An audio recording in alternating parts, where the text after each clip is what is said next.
ሰላምን ናይ ጎይታ ናይ ኢየሱስ ክርስቶስ ምስ መንፈስኩም ይኹን መሳኹም ዘለኹ ሓውኩም የናሴ ከም ባሪጀር አምላኽ እግዚአብሔር አምላኽ ስለዝፈቀደ ፈቃዱ ስለዝኾነ ኣብ ሰዓት ዘኽንበጽ ስለዝገበረና ክብርን ምስጋናን ኣምልኾን ውዳሴን ንዑ ይኹን ከም ዝፍለጥ ሓደ ሓድሽ ርእሲ ጀሚርና ኣለና ናይ ምስጢር ዘመን ዝብል ማለት እዩ ስለዚህ ንዑ ክንቁጽሎ ኢና ምናልባት ነዛ ቪድዮ እዚኣ ትከታተሉ ዘለኹም ነታ ቀዳመይቲ ክፋል ናይ ምስጢር ዘመን ክትከታተሉ በክርስቶስ ኢየሱስ ስም እተባባዕኩም ኣለኹ እንዳይና ንርኢ ንፍትን ዘለና ዘመን ካብቶም ስፍረ ዘመናት ሓደ ዘመን ኮይኑ እዚ ዘመን እዚ ድማ ናይ ጸጋ ዘመን ዝበሃል ኢና ንበልና እዚ ዘመን እዚ ግን እዚ ዘመን እዚ ኣብ ልብ አምላኽ ዝነበረ ግን ካ ምስጢር ይነሩ ንብሎ ኣለና ስለዚ ናይ ምስጢር ዘመን ኢልና ንጽውዖ ከምቲ ናይ ትንቢት ናይ ተስፋ ዘመን ዝነበረ ሕጂ ድማ ዘመን እዚ ኸዓ ናይ ምስጢር ዘመን ንብሎ ከምቲ ናይ ሕግ ዘመን ዝነበረ ሕጂ ድማ ናይ ጸጋ ዘመን ንብሎ ዘለና የዘመን ሕጂ ናይ ጸጋ ዘመን ዘመኑ ናይ ጸጋ ዘመን እተሰበኽና ወንጌል ድማ ናይ ጸጋ ወንጌል እዩ ሰሚዕና ዝጸደቕናሉ ቃል እውን ናይ ጸጋ ቃል እዩ ዝደሓና እውን ብጸጋ እዩ ናብ አገልግሎት እንጽዋዕ እውን ብጸጋ እዩ ነገሩ ግን እዚ ናይ ጸጋ ዘመን ኣብ አምላኽ ምስጢር ነይሩ ካብ ቀደም ካብ ጥንቲ ካብ ቀዳማይ ወለዶ ካብ አዳም ክሳብ ጳውሎስ ዝትንስእ እግዚአብሔር ምስ ማንም ዘይተማኸረሉ ንማንም ድማ ዘይተንፈሶ ምስጢር ነይሩ ኢና ንብል ዘለና ጳውሎስ ክዛረብ ከሎ ብንጹር ዝነብረና ሎማዓንቲ ከም ፋሪዘር አምላኽ እንታይ ያረደለ ዘለኹ ጳውሎስ ምስጢር ሒዙ ከም ዝመጸ ካብ ባዕሉ ካብ ጳውሎስ ክንሰምዕ ባዕሉ ጳውሎስ ክነግረና ምናልባት ገለገለ ሰባት ጳውሎስ ምንም ምስጢር አይተቀበለን ዝብሉ ሰባት ኣለውሞ ግን ጳውሎስ ምስጢር ሒዙ ከም ዝመጸ ክነግረና ኢሎም ማዓንቲ መጽሐፍ ቅዱስ ክነግረና እዩ ትዝክሩ ተራኹንኩም ጳውሎስ አገልግሎቱ ወግዓዋ አገልግሎቱ ጀመረ ኣብ ግብረ ሐዋርያት ምዕራፍ 13 ክጽልዩ ከለው ኣብ ናይ አንጾኪያ ቤተክርስቲያን መንፈስ ቅዱስ እንታይ ኢሉዎም ግብረ ሐዋርያት 13 ነታ አነ ዝመረጽክዋ አገልግሎት ንሳውልን ንባርናባስን ፍለይለይ ኢሉዎም ረኹም ሓድሽ ዘመን ይመጽእ ስለዘሎ ሕጂ ሓድሽ አገልጋሊ ሓድሽ ዘመን ይመጽእ ስለዘሎ ሕጂ ሓድሽ እንጌራ ከምቲ ጎይታ ኢየሱስ ክርስቶስ ነታ ከነዓናዊት ሰበይቲ ኣብ ማቴዎስ ምዕራፍ 15 ዘላ ንጓላ ከሕወላ ምስለመነቶ እንታይ ኢልዋ እንጌራ ውሉድ አልዒልካ ነኽላባት መሃብ ጽቡቕ ኣይኮነን ከም ዝበላ ውሉድ ዝተባሃሉ እስራኤል እዮም ኢልና ኢና ሮሜ ምዕራፍ 9 እንታይ ዝብል ጳውሎስ ንሳቶም እስራኤላውያንም እግዚአብሔር ደቁ ገበሮም ክብሩ ገለጸሎም ሕጊ ሓገገሎም አምልኾ ሰራዓሎም ችዳን አተወሎም ተስፋ ድማ ሃቦም ካብ አቦታት ዝተወልዲኦም ስለዚ እንጌራ ውሉድ አልዕልካ ነኻልብ መሃብ ጽቡቕ ኣይኮነ ማለት እዚ ሸውዓተ ፕሪቪሌጅ እዚኦም እዮም ተም እንጌራ ውሉድ ዝበሃሉ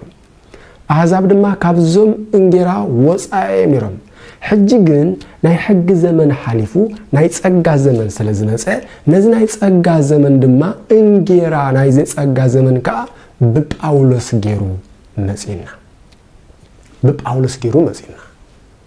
ጳውሎስ ብርግጽ ወንጌል ይተዋሂቡ ኣብቲ ወንጌል ምስጢር ዘሎ ጳውሎስ ሰባክ ወንጌል እምበር ጳውሎስ ወንጌል አይኮነን ጳውሎስ አመሐላለፍ ምስጢር እምበር ጳውሎስ ምስጢር አይኮነን እቲ ወንጌል ክርስቶስ እዩ ሰባክ ወንጌል ድማ ጳውሎስ እዩ እቲ ምስጢር ክርስቶስ እዩ አመሐላለፍ ምስጢር ድማ ጳውሎስ እዩ ስለዚ ጳውሎስ ምስጢር ሒዙ መጺና እቲ ምስጢር ድማ ብምንታይ ምጽኡ ብወንጌል ይምጽኡ ናይ ጳውሎስ ታሪክ ምናልባት ኩላትና ንፈልጦ ኣብ ግብረ ሐዋርያት ምዕራፍ 9 ግብረ ሐዋርያት 22 ግብረ ሐዋርያት 29 ተመሳሳሊ ሓሳብ ኣሎ ጳውሎስ ባዕሉ ክዛረበና ከሎ ግን ባዕሉ ክዛረበና ከሎ ኣብ ግብረ ሐዋርያት ምዕራፍ 26-18 እንታይ ይዝብል ግናኸ ተንስ ብእግርኻ ድማ ደው በለኒ ምስ ወደቀ ማለት ኣብ ደማስቆ ሓቀይ ዘለንቕ ብርሃን ክቀረብ ዘይክእል ብርሃን ምስ ረአየ ካብቲ ብርሃን ድምፂ መጽኡና ጳውሎስ እንታይ ዝብል ተንስ ብእግርኻ ድማ ደው በለኒ ካብ ህዝብኻን ካብቶም ናብኣቶም ዝልእኸካ ኣህዛብን ከናግፈካ ሕራይ በኣይ ብምእማን ሕርገት ሓጢአት ክረኽቡ ምስቶም ብእምነት ዝተቀደሱ ርስቲ ክቕበሉ ካብ ስልጣን ሰይጣን ናብ ኣምላኽ ካብ ጸልማት ድማ ናብ ብርሃን ክትመልሶም ኣዒንቶኦም ክትከፍተሎም እልእኸካ ኣለኹ በለኒ ርኢኹም ኣለኹም ስለዚ ጳውሎስ ካብ ጎይታ ካብ ኢየሱስ ክርስቶስ ወንጌል ተቐቢሉ እዚ ወንጌል እንታይ ዝገብር እዩ ብእምነት ስርየት ሓጢአት ዘውህብ ብእምነት ምስተን ብእምነት ዝተቀደሱ ርስቲ ዘውህብ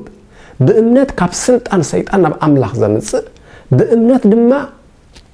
كاب سلماتنا برهان زملس بإمنات كامن فساو عين زبره وانجيل توايو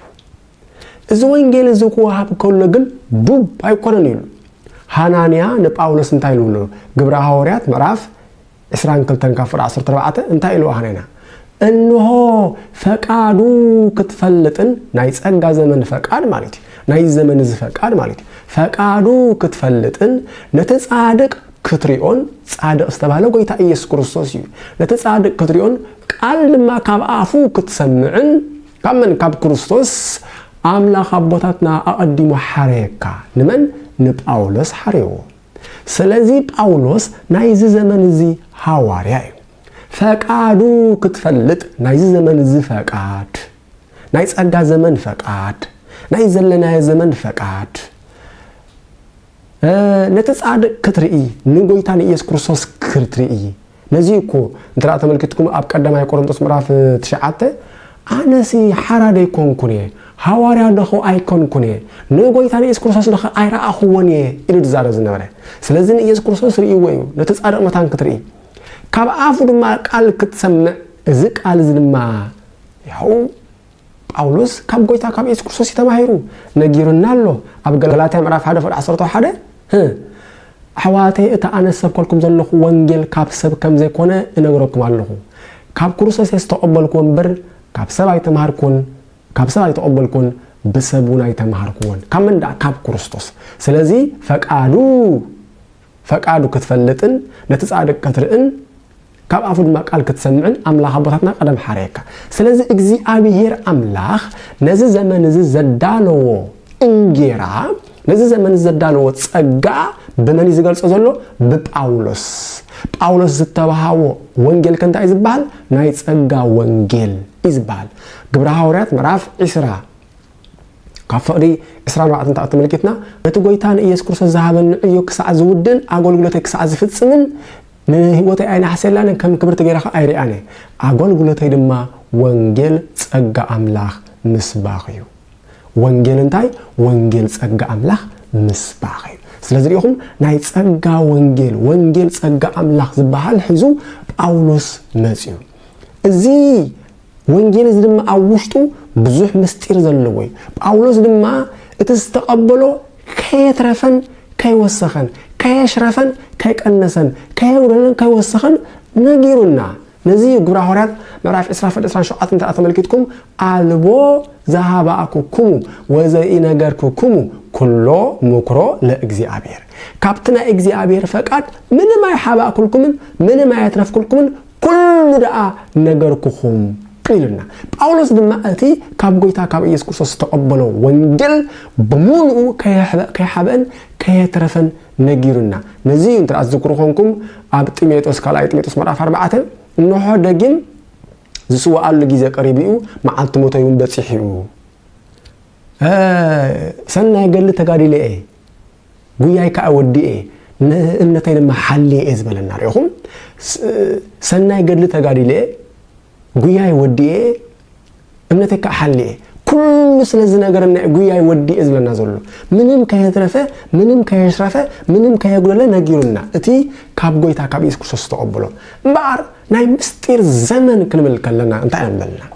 ጳውሎስ ካብ አዳም ጀሚሩ ክሳብ ጴጥሮስ ክሳብ 12 ሐዋርያት ዘይፈልጥዎ ምስጢር ብጎይታ በኢየሱስ ክርስቶስ ተቀበሉ እዚ ምስጢር እዚ ድማ ነዚ ናይ ጸጋ ዘመን ዝመጸ በረኸት ወይ ድማ እንጌራ እዩ እስክና ጳውሎስ ካልፈኩም ጳውሎስ ባዕሉ እንታይ ይልናሉ ኣብ ቆላሲስ ምዕራፍ 1:26 እዚ ምስጢር እዚ ካብ ዘለዓለም ንውሉድ ወለዶ ተሰዊሩ ነበረ ሕጂ ግን ንቅዱሳኑ ተገልጸ ኢሉ ለቡ አስተውዕል እዚ ምስጢር እዚ ካብ ዘለዓለም ንውሉድ ወለዶ ተሰዊሩ ነበረ ሕጂ ግን ንቅዱሳኑ ተገልጸ በማን ተገሊጹ በጳውሎስ ስመፀ ጳውሎስ ድማ ንኹሎም ቅዱሳን ገሊጹሎም ነዚዩ ምንም ኣይሓባእኩልኩምን ምንም ድማ ኣይትረፍኩልኩምን ኩሉ እዚ ነገርኩም ናይ ኣምላኽ ፍቃድ ኩሉ ነጊረኩም ይዝበለና እምበኣር ኣብ ቆላሲስ እንታይ ብለና ኣሎ እዚ ምስጢር እዚ ካብ ዘለዓለም ካብ ውሉድ ወለዶ ተሰዊሩ ዝነበረ ምስጢር እዩ ሕጂ ግን ንቅዱሳን ዝተገልጸ ብለና ኣሎ ስለዚ ሪኢኻ ጳውሎስ ካብ ዘለዓለም ካብ ውሉድ ወለዶ ተሰዊሩ ዝነበረ ምስጢር ከም ዝተቀበለ ይነግረና ኣሎ ማለት እቲ ምስጢር ታይ ከም ዝኾነ ምናልባት ኣብ ዝቀፅል ቪድዮ ክርኤና ቀጽልና ኤፌሶን ምዕራፍ 3 ኤፌሶን ምዕራፍ 3 ውን ከምዚ ዝብል ብሙሉእ ነንብቦ ብፍላይ ኤፌሶን ምዕራፍ 3 ካብ 1 ክሳብ 13 ዘሎም ብቦ ኢኹም እንታይ ዝብል እግዚአብሔር ነቲ ምስጢር ብራእይ አፍለጠኒ እግዚአብሔር ነቲ ምስጢር ብራእይ አፍለጠኒ ይብልሞ አፈቅድ ተሻዓተ ድማ ከምዚ ይብል አፈቅድ ተሻዓተ እቲ ካብ ዘለዓለም ኣብቱን ሁሉ ዝፈጠረ አምላኽ ተሰዊሩ ዝነበረ ናይ ዝምስጢር ዘአገልግሎት ከመይ ከም ምዃኑ ንኹሉ ሰብ ከብረሃሎም ተዋህበኒ ለቡ አስተውዕል እንታይ ገበረኒ ተዋህበኒ እዚ ምስጢር ዝነበረ ተዋህቦ ንጳውሎስ ተዋሂብዎ ንኻልእ ንማንም ሰብ ኣይተዋህቦን ዲኻልኻ ነገሩ ግን በጳውሎስ ገይሩ ግን ናባና መጽሐፍ ቅድሚ ጳውሎስ ዝነበሩ አቦታት ግን ማንም አይፈልጡን አዳም አይፈልጥ ኖህ አይፈልጥ አብርሃም አይፈልጥ ያዕቆብ አይፈልጥ ሙሴ አይፈልጥ ዳዊት አይፈልጥ ሶሎሞን አይፈልጥ ዮሐንስ አይፈልጥ ጴጥሮስ አይፈልጥ እንታይ ዳ እቲ ካብ ዘለዓለም ኣብትን ሁሉ ዝፈጠረ አምላኽ ተሰዊሩ ዝነበረ ናይ ዝምስጢር ዘአገልግሎት ከመይ ከም ምዃኑ ንኹሉ ሰብ ከብረሃሎም ንዓይ ተዋህበኒ ንመን ይተዋህቡ ንጳውሎስ ይተዋህቡ ስለዚ ጳውሎስ ሒዝዎ ዝመፀ ምስጢር ኣሎ እዚ ምስጢር ዝኸ እንታይ ኮን ይኸውን ንባል ግን ብልህዩ መንፈሳውነት እዩ ጳውሎስ ሒዝዎ ዝመፀ ምስጢር ምንም የለን ካብ ንባል ወፂና ጳውሎስ ሒዝዎ ዝመፀ ምስጢር እንታይ እዩ ምክንያቱ ምስጢር ከም ዝተዋህቦ ነገረካሎ ምስጢር ከም ዝተቀበለ ነገረካሎ ስለዚ ጳውሎስ ምንም ምስጢር አይምፀን ካብ ንባል ሓሊፍካ ጳውሎስ ዘምፅኦ ምስጢር እንታይ ኮን ይኸውንና ንባል ክትሓልፍ ይዝግባካ ንቀጽል እስኪ ሕጁን ኣብ ቀዳማይ ቆሮንቶስ ምዕራፍ 2 ካብ ፍቅዲ 6 ድማ ከምዚ ይብል ጳውሎስ أما أكلتهم بمنفس بسلا زخونو جنا طبب نزاربينا إتي النزاربو جنا طبب زعلم زيا وي نايتهم برست زخونو طبب جزء عالم أيقونن نحناس إتا أملاك قدم زمانات نخبرنا زدالو حبوئن مستيرن زخونة طبب أملاك إنا نزارب فيها نحناس إتا أملاك قدم زمانات نخبرنا زدالو حبوئن مستيرن زخونة طببنا نزارب يقول نعم ጳውሎስ ካብ ያምቲ ወካብ አምላክ ካብ ክርስቶስ አስተምሂርዎ ስለዚህ ጳውሎስ حبوئن مستيرن زخونة طبب يزارب አሎ حبوئن مستيرن زخونة طبب يزارب ዘሎ ريخم عليكم إذا طبب زغن بعلو ኢየሱስ ክርስቶስ ማለት እዩ أحواتي أنا ونا بحثكم كم تسكلوا مستير أملاك بخل الزربة وين بفلسفنا كسبكلكم أي مسأخون قدام يقولون تصمر عارف كتف ولا حدا أحواتي أنا ونا بحثكم كم تسكلوا مستير أملاك بخل الزربة وين بفلسفنا بفلسفنا كسب كلكم أي مساحون أنتي مستير أملاخ إذا مستير الزجن مني مستير تهايز الله عبز مزل بيديك موسى بعلو إياس كريستوسي سلازي أولوس كابزل العالم كابولد ولدو تصوير زنبرة مستير حيزو كم زمان سأيو زنغرنا زلو عندنا أب رومي معرف حمشت فوري إسران حمشتن جميرو كم زيبل باولوس نتي بوانجيلين بسبكات إيسوس كريستوسن بمقعد اتكاب زال عالم تصوير زنبرة حجقنا اتقلس مستير اتكاب زال عالم تصوير زنبرة حجقنا زتقلس مستير النابلة ززاربنا قدس قال بتبت صحفات نبياتون بتزاز اتناي زال عالم املاخ نمئزاز امنت نخلهم احزاب التنقر مستير ناتي كصدقكم زكالو نتبينوا بعال طبب املاخ ኢየሱስ ክርስቶስ زال عالم كبر يخونو امين يبلنا مالتي ስለዚህ ካብ زال عالم ተሰዊር ዝነበረ ምስጢር ስለዚህ ጳውሎስ ሒዝዎ ዝመፀ ምስጢር አለው ብሩኻው ጳውሎስ ሒዝዎ ዝመፀ ምስጢር አለው እዚ ምስጢር ድማ ኣብ ልብ ኣምላኽ ተዓቂሩ ዝነበረ ካብ زال عالم ንውሉድ ወለዶ ተሰዊሩ ዝነበረ ምስጢር الله نزي هانانيا باولوس هيدلو فقادو كتفلط لتصادق كتري كاب افو دما قال كتسمع زلو فقادو نايز زمن ز فقاد እግዚአብሔር አብዘ ዘመን ዝን አብናይ ብሉችዳንን ፈቃዱ ሐደ ይኮነን እግዚአብሔር አብናይ ሕግ ዘመንን አብናይ ጸጋ ዘመንን ፈቃዱ ሐደ ይኮነን እግዚአብሔር አብናይ ተስፋ ዘመንን አብናይ ሕግ ዘመንን ፈቃዱ ሐደ ይኮነን ለእግዚአብሔር ሙሴ ለእግዚአብሔር ዘሐጎሰሉ መገድን ጳውሎስ ለእግዚአብሔር ዘሐጎሰሉ መገድን ሐደ ይኮነን ስለዚህ ናይዝ ዘመን ዝምስጢር እንታይኩም ዝኾነ ክንፈልጥ ይዘለና ጳውሎስ ምስጢር ሒዙ ከም ዝመፀ ይዛረበናሉ እንደገና ኣብ ቀዳማይ ቆሮንቶስ ምዕራፍ 4 ከፍቆደ ሓደ ከምዚ ከም ተዛሪብሉ ስለዚህ ኸስ سبنا أنا كم أجلجلتي كريستوسن كم مجبت مستيرات أملاخ غير يقصرنا كم أجلجلتي كريستوسن كم مجبت مستيرات أملاخ رأها باولوس مجاب مستيريو زجرم الله أبجلجلة مجاب مستير زبالو سبات الله مجابي حقن سجن حاويس كانت الناس تمهركا ويون زمن زبال تمرت بزقبا كيترداكا ويون ጸጋ ናይ ጸጋ ዘመን ናይ ጸጋ መግቦት ናይ ጸጋ ትምርት بزقبا كيترداكا ናይ ጳውሎስ ትምርት بزقبا كيترداكا መጋብ ምስጢር ተባልካ خصوا بتعمي عبعنوتي ويون ጳውሎስ ሒዝዎ ዝመፀ ምስጢር ምንም ምስጢር የለን እናበልካ መጋብ ምስጢር ተባልካ خصوا ናይ ጳውሎስ ትምርትን ናይ ክርስቶስ ትምርትን ናይ 12 ሐዋርያት ትምርትን ናይ ጳውሎስ ትምርትን ከይፈላለኻ መጋብ ምስጢር መጋቢ ተባልካ خصوا بتعمي وردتيو ስለዚህ ጳውሎስ ሒዝዎ ዝመፀ ምስጢር ኣሎ እዚ ምስጢር ዝድማ ካብ ቀደም ቅድሚ ምፍጣር ዓለም ኣምላኽ ንኽብርና ይዘዳሎ ሕቡን ምስጢርን ዝኾነ ግን ካብ ጳውሎስ ዝተገልጸ